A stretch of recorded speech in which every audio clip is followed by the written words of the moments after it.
সরো সরো, কথা বাবা।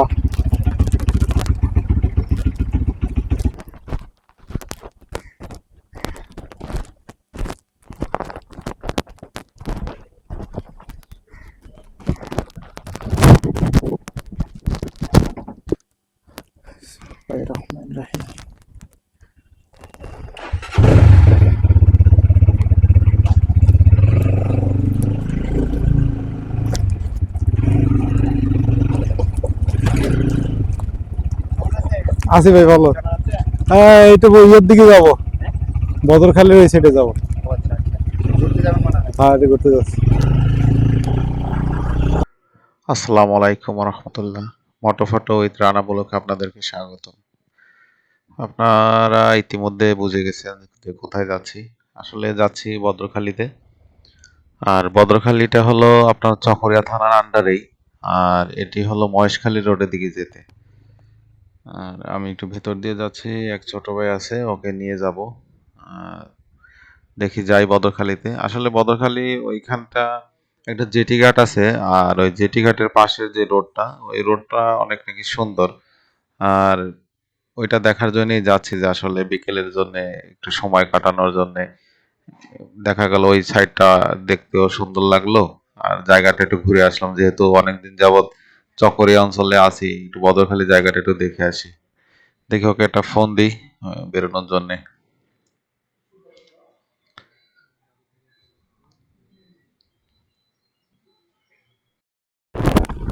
ওঠো।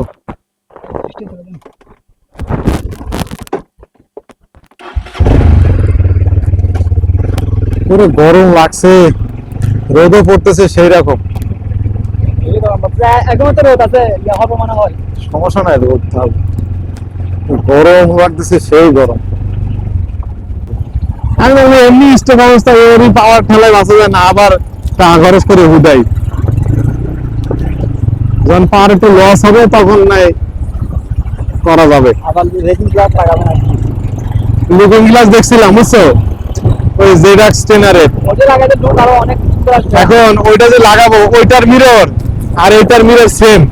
কারণ কি, ওইটা যেমন যতটুকু দূর থেকে দেখা যায় গ্লাসের মতো, ওইটাও সেই গ্লাসের মতো, কিন্তু অরিজিনাল স্টক অবস্থায় যেগুলো আসে পালসার টালসার বা ওগুলো, আর দেখবা যে অনেক পুরো দেখা যায়, গাড়ি পুরো দেখা যাবে। কারণ ওগুলো হচ্ছে জুম মাইনাস করা থাকে, যার কারণে হোয়াইট বেশি পাওয়া যায়। আর এটি যেমনটা হেমনই হচ্ছে, যতটুকু দূরত্ব দিয়ে দাও আমাকে দুজনই ঠিক মতো দেওয়া যায় না। তুমি পালসারে দেখো, ওই যে ওগুলাই দেখবা যে তোমার পুরো দেখা যায়, একেবারে এম থেকে শুরু করে পুরো গাড়ি দেখা যায়। আমি ভাবলাম কি 2000 টাকা দাম ওই গ্লাস, আর এই গ্লাসে যদি এলো পানি পড়লো না কি পড়লো বাবা, সে যদি সেম হয় তাহলে আর কি হইলো, পরে দেখবা না।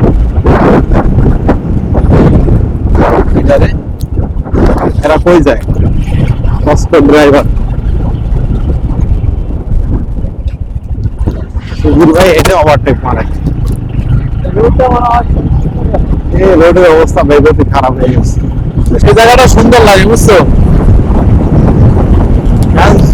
জোয়ারের পানিতে ভরপুর পানি।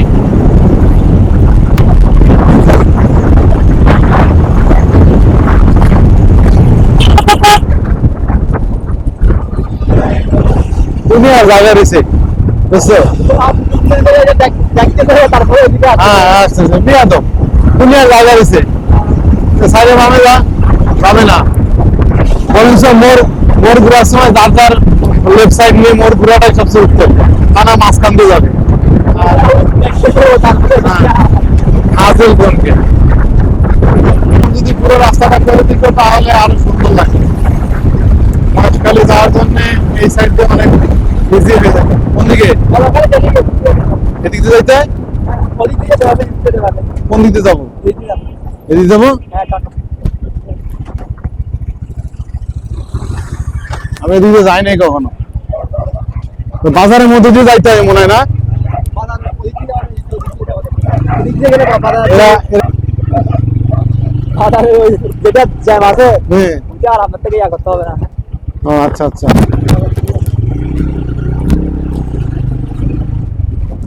এক স্কুল নাকি? ওই দিক দিয়ে একেবারে শুরু হল যান, এদিকে আর বেশি সুন্দর, এদিকে যাবেন। আচ্ছা আগে এদিকে যান, তারপর এদিকে যাবেন।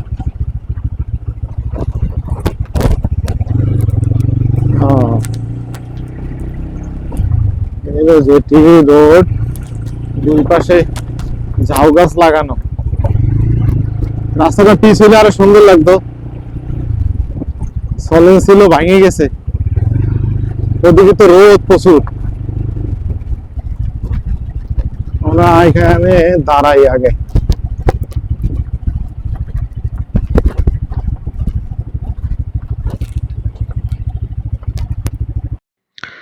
আসলে জায়গাটা অনেক সুন্দর। আপনার জেটি ঘাটে যেতে যে রোডটা, এই রোডটার দুই পাশে ঝাউ গাছ, আর সাথে কি গাছ জানি, এটা আসলে আমি জানি না। আহ আকাশটা মেঘলা ছিল, প্লাস হচ্ছে আপনার আকাশ নীল, আর দুই পাশে পানি, মাঝখান দিয়ে রোডটা। আসলে অনেক সুন্দর একটি জায়গা। আপনারা যারা বিকেলে আসতে চাচ্ছেন আসতে পারেন, অনেক সুন্দর একটি জায়গা, ঘুরতে পারেন। আমরা আবার চলে যাচ্ছি অন্য একটা সাইডে, ওইখানে রোডটা আর কি নাকি অনেক সুন্দর। দেখি রোডটার দিকে যাই এবং ওইখানে গেলে দেখা যাবে আসলে জায়গাটা কেমন। চলেন দেখতে যাই। মধ্যখানে জেটি ঘাট থেকে বেরোয় অন্য একটা জায়গায় যাওয়ার উদ্দেশ্যে বের হলাম। দেখো ওই সাইডের ভিউ গুলো অনেক সুন্দর, দেখে যাই তারপর কি অবস্থা দেখা যাক। রোডের অবস্থা বেশ একটা ভালো না।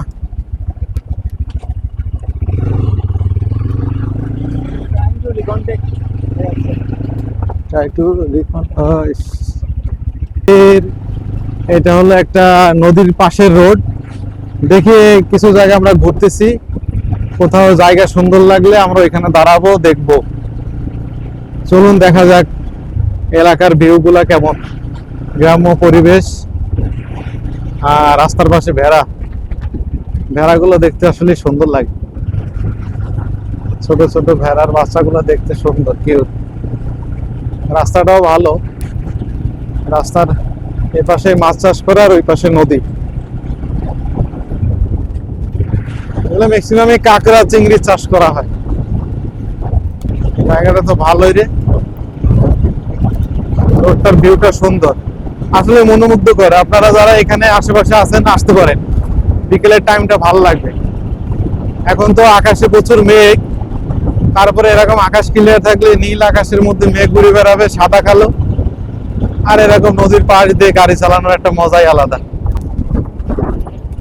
কত গরু রে বাবা! এদিকে একটা মজার কাহিনী হলো, গরু সব ছাড়া থাকে।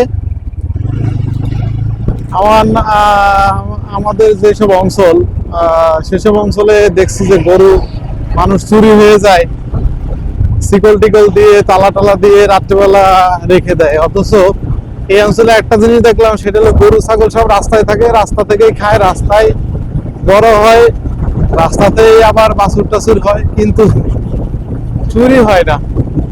কিন্তু অন্যান্য অঞ্চলগুলোতে বাবা গরু পাইলেই আর না গোয়াল করতে চুরি করে নিয়ে যায়। সেদিক তুলনায় এদিকে এই জিনিসটা একটু ভালো, গরু ছাগল চুরি হয় না। আমি দেখছি তোমারে, তুমি না দেখলে কি হবে? সে যে আনমনা ভাবে যে সেদিকে আসতেছে, সেটা আমি দেখতে পাইছি। নাম কি? কি পাড়া? কুতুবদিয়া পাড়া।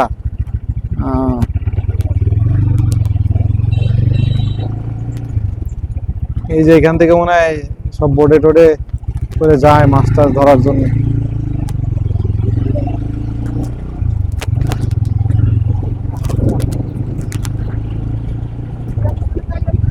ওই যে সব এই যায়। তারা হাওয়া মুভি দেখছেন, তারা হয়তো দেখছেন যে হাওয়া মুভিতে যে বোটে মাছ ধরতে যায়, এই হলো সেই বোট গুলা। সুন্দর, কিন্তু অস্থির আকাশ দেখেন। ওই আকাশে যে বললাম সাদা মেঘ, নীল আকাশ, আর পাশে নদী, আর তার পাশে রোড। এত সুন্দর ভিউ আসলে কই পাওয়া যায়? ফুল মনে যেন মেরিন ড্রাইভ রোডের মতো।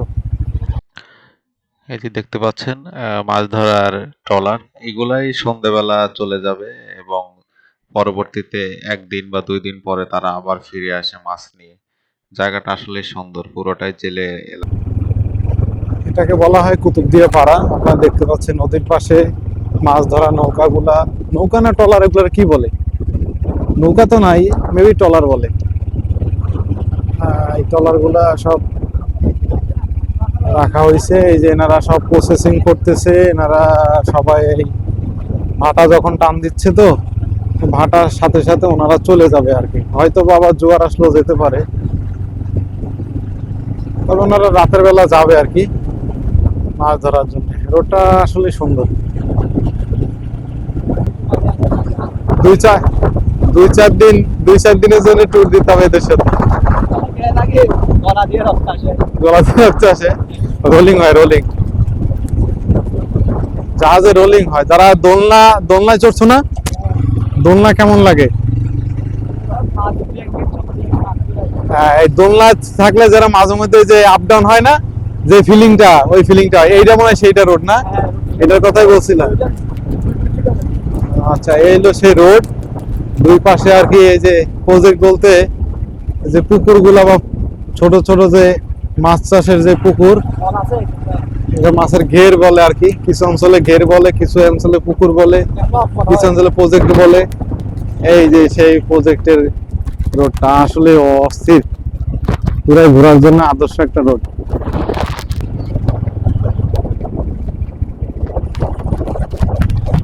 এই জায়গা আবার একটু ভেঙে গেছে, এখানে আবার যে ছাউনি করাও আছে, বৃষ্টি বৃষ্টি আসলে মোটামুটি থাকা যাবে। ওই যে নৌকায় মাছ ধরতেছে দুজন। হ্যাঁ, ভিউ নিতে পারো, ভিউ।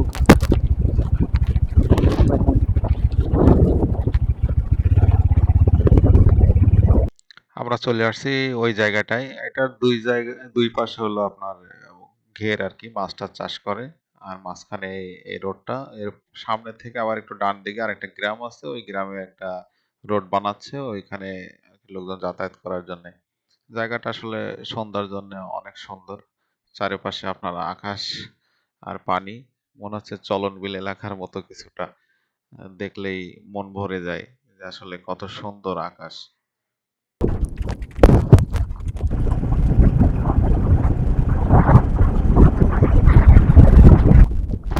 ওই পাশে কিছু গ্রাম দেখা যায়, এরা মনে হয় যে এদিক দিয়ে যাওয়ার জন্য তো এই রোড করার জন্য ইট টিট নিয়ে আসতেছে। আর হলো নদী, এই নদী সোজা চলে গেল আপনার কুতুবদিয়া চ্যানেলে। যাই হোক, আমরা ব্যাক করি জেটি ঘাটের উদ্দেশ্যে। গেল।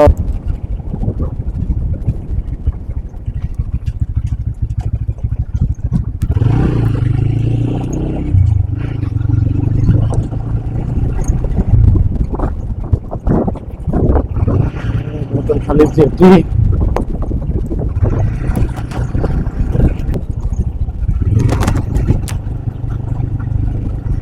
এনে লোকজন ঘুরতেও আসে দেখে, আমি বললাম মানে শুধুমাত্র ছেলেবেলে মনে হয় ঘুরতে আসে। তোলা যাবে না? ও, তো সমান আছে।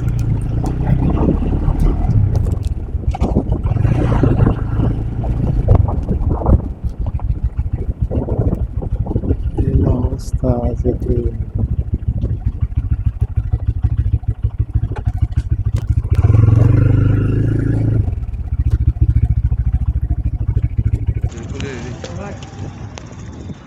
আমাকে প্রতিদিন আসেন? হ্যাঁ, প্রতিদিন।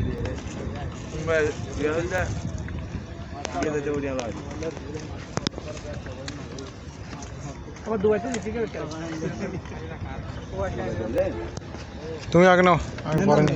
তুমি নাও না আগে, আমি পরে নিচ্ছি।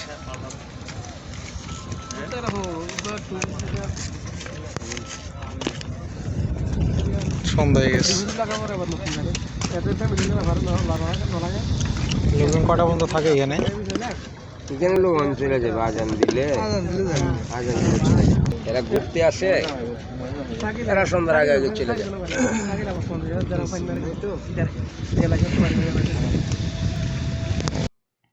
জেটি ঘাটটা আপনারা দেখতে পাচ্ছেন, জেটি ঘাটটা হলো এরকম। কিছু সিঁড়ি আছে নিচে নামার জন্য, আর 2-3টা স্পিড বোট বাঁধা থাকে। ওইখানে ওই যে যেরকম শুনতেছিলেন এক মামা বলতেছিল উনি প্রতিদিনই ওইখানে আসে মুড়ি বিক্রি করার জন্য। আর মোটামুটি যারা দূর থেকে আসে ওনারা সন্ধ্যা পর্যন্ত থাকে এখানে, সন্ধ্যা হয়ে গেলে লোকজন এখান থেকে চলে যায়। যাই হোক, আপনাদের সাথে আবার দেখা হবে অন্য কোনো ব্লগে। আপনারা সবাই ভালো থাকেন। আল্লাহ হাফেজ।